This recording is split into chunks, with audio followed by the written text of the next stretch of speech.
What is up, guys? And welcome back to another I'd Popcorn for That review. I'm Chris, I'm Nick.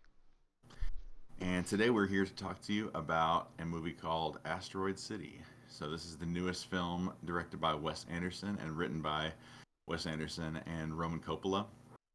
And the cast is crazy as usual and too long to mention. Huge ensemble cast. What did you think about this movie, buddy?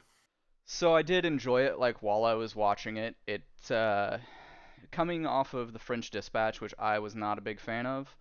I think this was a lot better than that. I mean, if you like Wes Anderson, if you like, Grand Budapest, Darjeeling Limited, Life Aquatic, I feel like that's in the same vein.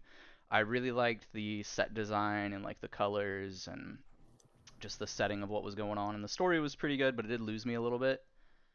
But overall, I enjoyed it.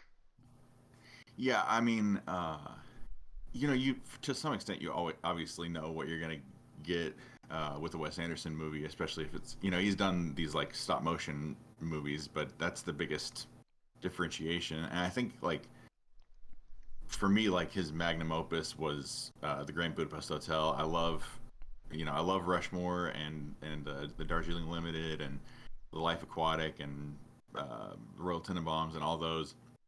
But like that was like peak Wes Anderson to me, and I do like Moonrise Kingdom, but maybe less than I hear a lot of people talking about it.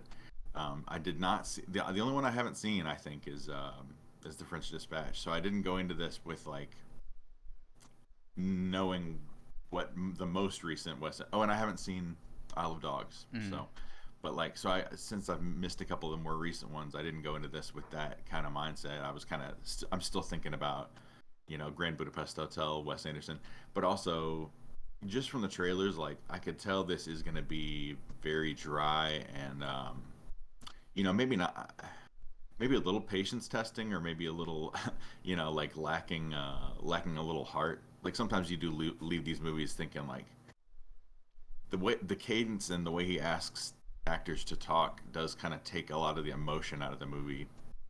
uh, it just at its worst, when it's doing that, and I think this fell prey to that sometimes, like where it's just such a dry delivery. Everybody's got such a dry, deadpan delivery, and this is one of those story within a story type things. Like we are watching, it's complicated it's a simple story, but it's complicated in a way because we're watching like a play, Yeah, so except without yeah, spoiling it, it basically is like the movie that you're watching in Asteroid City is a play, but it's a movie how we're watching it. But I guess it would be to the audience of the play, like just a regular stage, not how we're seeing it. you're right. Like we're seeing it like as though the movie starts, telling you that this isn't true. This is a story of fiction, but it's presented to us like a movie, and it's so yeah, it is different than the audience of the play would see it. Hmm. Uh, but sometimes they play with that a little bit as far as like breaking into the reality of the play. It's a little yeah, it's interesting. But yeah, I mean overall, yeah, I liked this, but and I like that it's a single story instead of doing even though I didn't see the French Dispatch, I'm glad they weren't doing like this multi-story anthology movie kind of thing. I think he needed to focus on one story. The biggest standout here, as far as just the movie as a whole, is the visual aspect of it. It's really pretty to look at, and the Hmm. visuals are amazing. It looks like a really amped up version of, or maybe it looks a lot like the painting backdrops for like Looney Tunes, like specifically like Wile E. Coyote and Roadrunner to Yeah. me. And there is a Roadrunner that's like hopping around all throughout the movie, like a stop motion animated Roadrunner that's all throughout the movie. So that's probably there on purpose. Oh well, it even when it does go meep meep. Yeah, yeah. I mean, it's there on purpose for Yeah, sure. yeah. But yeah, it's really pretty. The music. I don't remember a lot of music in between the beginning and end, but the music that opens with the train and the ending music was really great and like kind of accentuated the. And you can tell he's really proud of the set design and production design here. Like the little town that he's made there. It's just this tiny little nothing of a town that's just a tourist attraction um, I mean, am I wrong about that? It's pretty much just all it No, is a yeah. tourist I attraction think for I think the that's basically why the town crater. is there, because there's a crater with a little asteroid in it, and then there was like a I guess a government scientific facility built next to it, and then there's just like a gas station with a mechanic and a diner and a motel basically. A 12 stool diner and yeah, and a little motel, and everything is overwhelmed.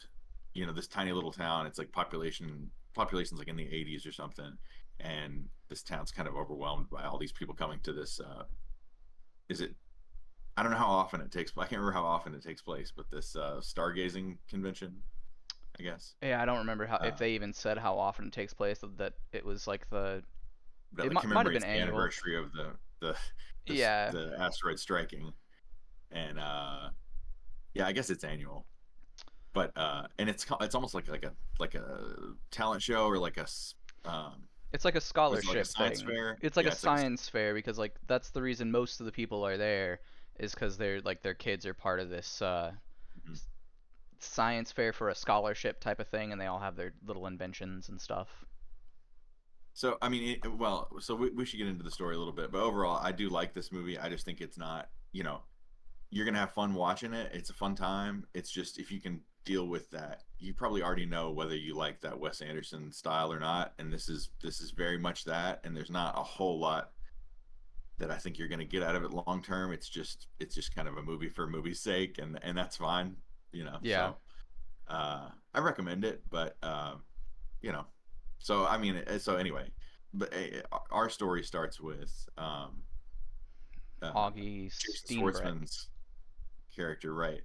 And his family. So it's him and his older son and his three little daughters, and their car breaks down in Asteroid City, and they don't. And we find out that the um, their mother has died about 3 weeks ago of an illness, and they don't know that yet. And they stop in at this diner. Right off the bat, you can tell everything's going to be, like I said, like delivered very dryly. So there's no emotion here, even though like this big huge thing just happened in their life. And uh and he has to find a way uh to break the news to his kids that their mother's dead.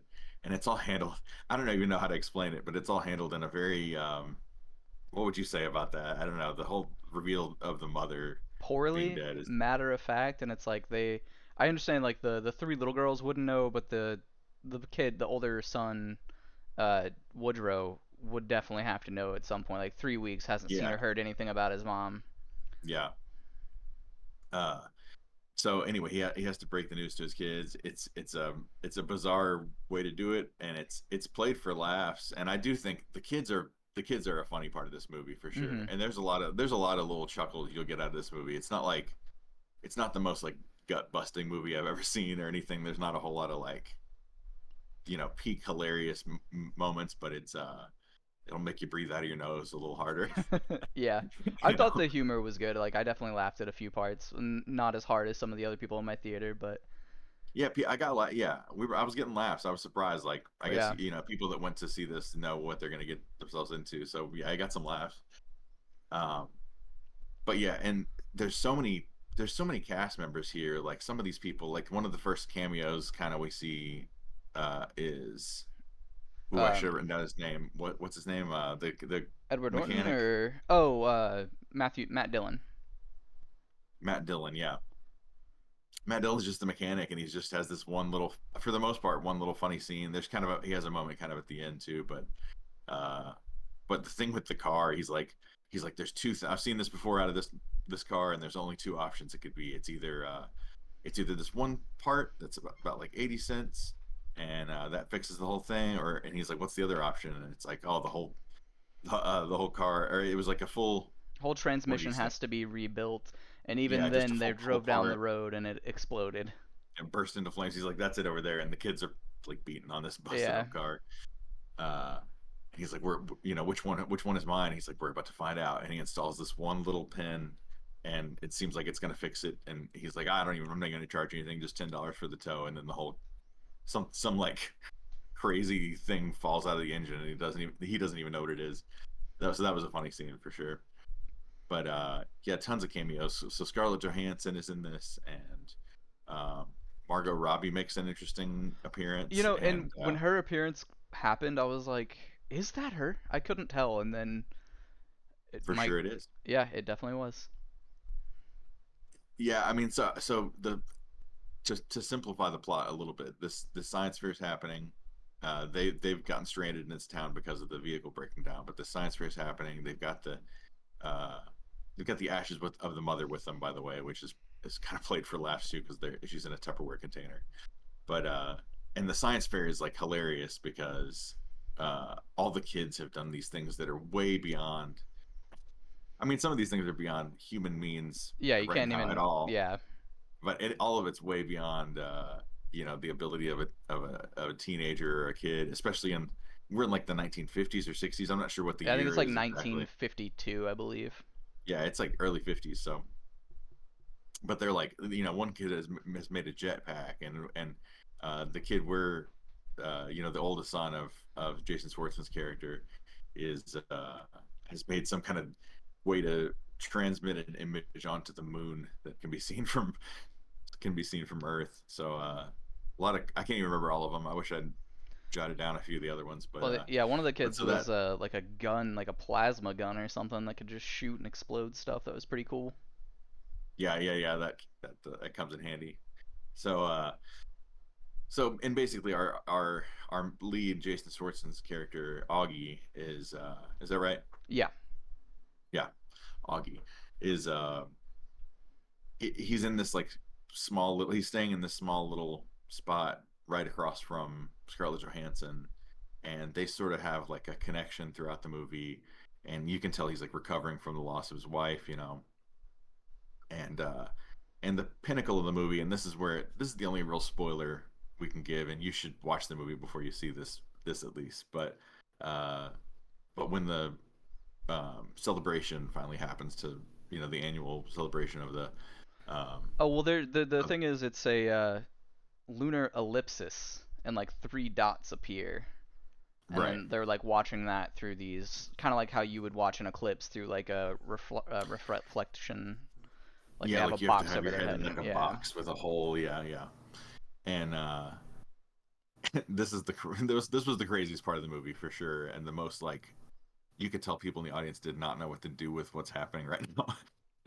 I don't know about your audience, but they all go to watch this event happen, and the three dots appear, and then there's a fourth green dot that appears, and everybody takes off their head box or whatever Yeah. contraption they've got on their heads, and they're all looking up, and a bright green glowing UFO comes down and sends like a pole down, and there's an alien dude on the pole. He looks like he's like stop motion Mhm. claymation or something like that. Reminded me of like And the old Prometheus and Bob claymation mhm. stuff. Oh yeah, I didn't think about that. It does remind me of that. Yeah, just a goofy looking guy, not like a typical alien looking guy either. Like just Mhm. like black and like strange textured skin and like almost googly eyes that just don't blink, these big eyes. And he just picks up the asteroid, and Augie's a war photographer, and so he's taking pictures all throughout this thing, and he snaps a picture of the alien, and there's like this moment where the alien poses with the Oh with the yeah. asteroid, which got like the biggest laugh out of the audience because it kind of broke the awkwardness of the scene because people are like, "What are we like?" I think people are trying to figure out maybe if this is supposed to be taken seriously or if this is for laughs or I don't know. I'm not sure, but anyway, he takes the asteroid, and everybody's just speechless, standing there with their with boxes. Everybody's still like the whole time is just holding their box over their head, Mhm. and so the next act of the movie is like you know it's like a little bit of time's passed, right? Or is this the one where it's just the next day? I think it's the next day after that. Yeah. But they're having to deal with like what's the guy's name from like Westworld and everything, Jeffrey right? Wright. He's Jeffrey like Wright. he plays General Gibson, so he's like the guy in charge of the scientific outpost and stuff and running the whole thing. real And quirky guy that gives like a yeah, real unusual speech early in the movie. and it But yeah, basically like after that happens, he gets a letter from the president, and it's like a four-step process, like confiscate anything that shows the alien, confiscate their inventions, do what else was it? Like go into quarantine. well, they have to basically put everyone that was there on temporary, like under temporary arrest. Yeah, Uh, but it doesn't last very long. But but everybody's under temporary arrest, so they can't like. Oh, and there's so many characters, it's hard to like remember everybody. They're like coming to me little bits at a time. But what's the actress who is Maya Hawke? yeah, Is like a teacher here, and she's got all her students here, and she's trying to just carry on with a regular lesson plan and not talk about the aliens. And it's pretty funny because all the kids, all anybody can talk about is the alien. You know, like uh, there's a scene where they're showing one of the characters all these Rorschach tests, and she's like an alien on a bicycle, an alien on a swing set, an alien on a, you know, everything's that looks like an alien to her. So they play a bunch of that for laughs, and then you know, so ultimately, I mean, we can talk about a little more in detail what else happened, but ultimately, nothing nothing ultimately changes. You yeah. know, Like Jason like Schwartzman sent out the photo he took before they got quarantined, and they're like, "Well, he so sent it's in it the out. papers. Can't do Hmm. anything about it." And then like a little crowd shows up right outside of the quarantine of the town, is like having a tiny little county fair or something with like Ferris wheels, and it's kind of like a Roswell type thing where they're like, Yeah, "Alien they're all landed selling like here. Get this alien T-shirt." T-shirts. Yeah, Hmm. and they're just kind of looking at the quarantined people. But it ultimately ends with quarantines lifted, everybody go home. And you know, there's kind of a thing throughout this whole movie of like, there's insanity happening, but everybody just it's all inconsequential. Like nobody's worried about it. Like there's a big boom when they're in the diner in the scene in the beginning with the little girls and everything. There's this big boom and somebody says, "Oh, it's atom bomb testing," Yeah, and they nobody reacts to it at all. And he just looks out the window and there's this. I thought it was done really well, like it looked really cool, but yeah, there's this atom bomb going off, giant and mushroom he just cloud. casually takes a photo of it, and And there's we also move on. like Nobody reacts. a few times before the quarantine, like a hot rod drives by and they're like shooting at cops that are chasing them, and everybody just kind of looks. All right, that happened.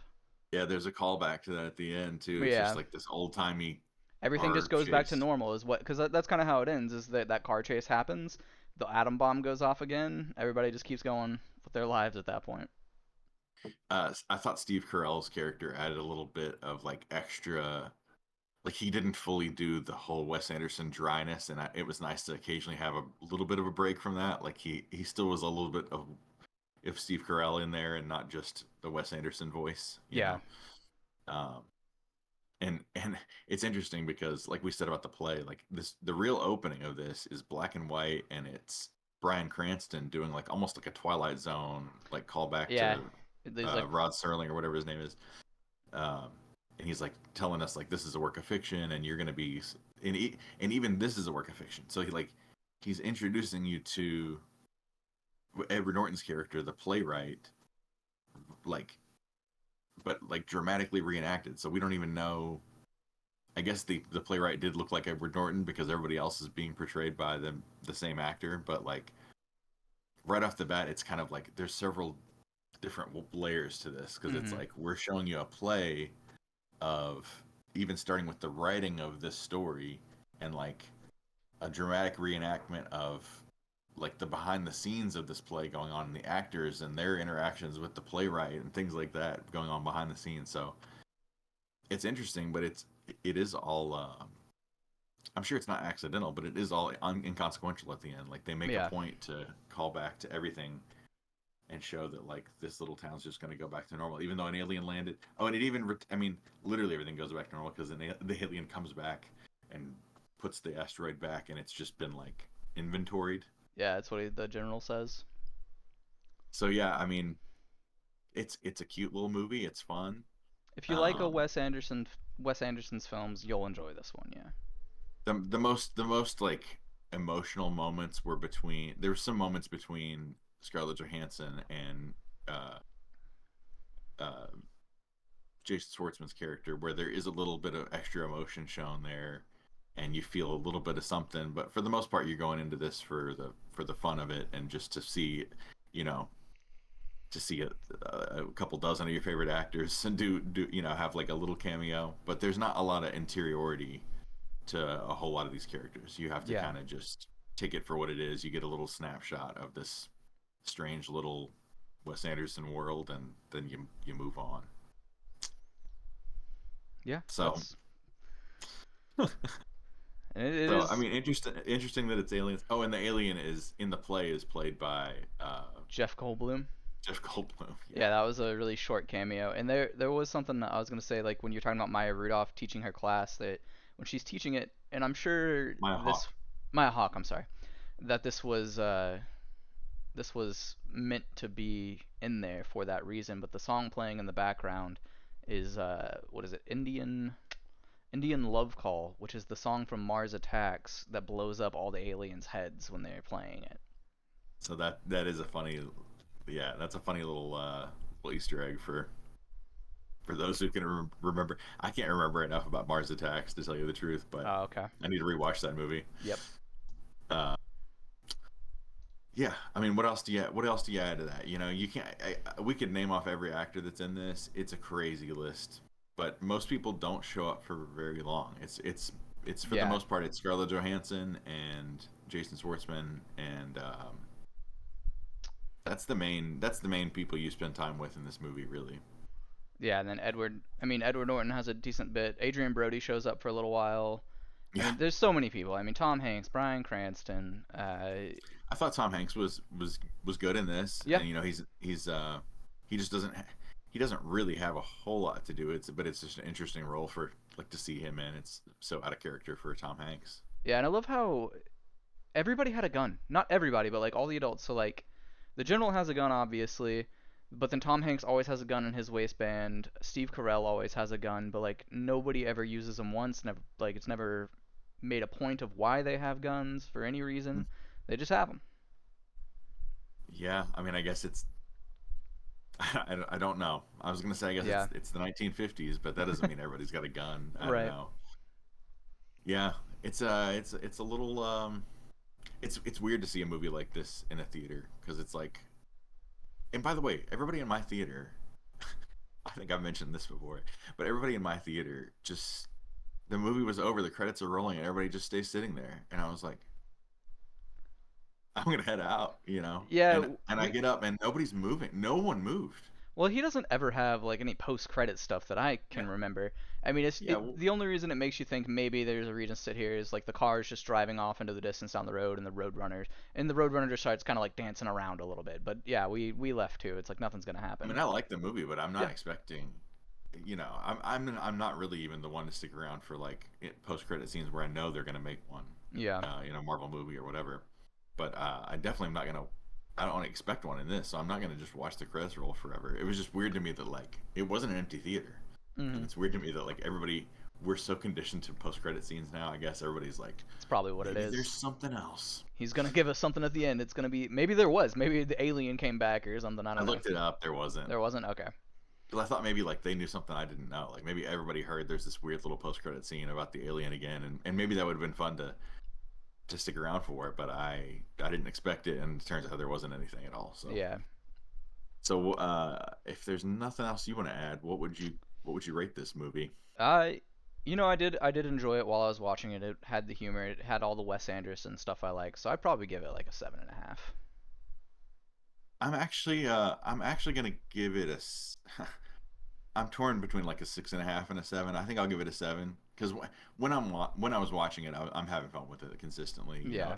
There was like a few little moments there where the pacing was a little slow for me, but for the most part, I had fun with it, and I got what I paid for, and maybe a little more fun than I was expecting because, like I said, like the trailer Yeah, made it look cause pretty dry. yeah, I felt that same way. I wasn't sure that I was gonna like it just from the trailer, but yeah, it was good. I got more laughs out of it than I thought. So yeah, Hmm. I'll give it a 7.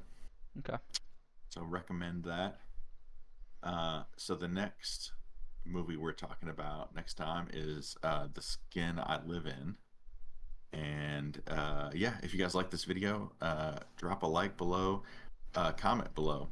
If you watched this movie, tell us how you felt about it, or if you didn't watch this movie, what's your favorite Wes Anderson movie? You can rank them all below if you want. Uh, but yeah, like below, subscribe, share this with your friends, and comment, and we will see you next time. We'll see ya.